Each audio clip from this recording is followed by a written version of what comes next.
Ayan, ito na yung nalinis ng aking asawa. Puntahan natin siya doon. Ayun, no?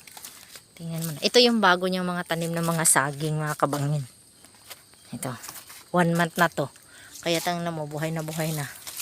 Tapos nilalagay ng asawa ko sa sako ang kanyang mga, tawag nito, damo. Mga nakuha, oh. Buhay yung asawa ko. Yan. Oh, buhay na yung ano mo dito daw, oregano. Busy ka dyan. Busy rin yung anak mo dito sa kabila. Tingnan mo naman. Paano si Bangin Boy? Matarik kasi to dito. Oh. Ito da. Mga ano to da eh. Mga unsan eh. Yung ating rambutan. Ay unsan eh. Lumboy. Oh. Naman si Bangin Boy oh. Yan. Kakatapos niya mag-ihaw ng bangos at saka kumain. Yan, bumalik agad. Sabi ko magpahinga man lang. Maganda daw bumalik agad kasi wala masyadong init. Kaya yan oh. Yan, nakabuta-buta pa. Partida pa yan. Nakabuta-buta pa si Bangin Boy. Nilalagay niya para hindi tumubo nga. Ang mga ano. Ayan oh. Oh, dito oh. Yan oh. Anuhin pa namin yan dyan oh. Masyado pang madamo. Ayan oh.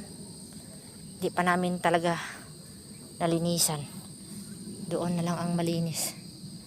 Sa baba. Ayan oh. Namumulaklak na. Ito na nga ang sinasabi ko da.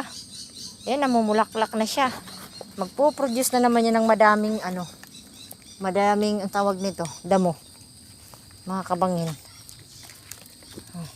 Dapat sinabit mo doon yung ano mo. Ano mo? Sura ni Bangin Boy. Baka magulong tong ano mo. Sako. Nag-gloves ka ba? Dapat gloves lang yan. Yan. Oh, di ba? Sinasamantala niya talaga tuwing di-op yan. Kailangan talaga may magawa siya. Diyan lang mo ihulog para mamaya mailagay sa sako. Ganyan kasi pag ang aming daddy.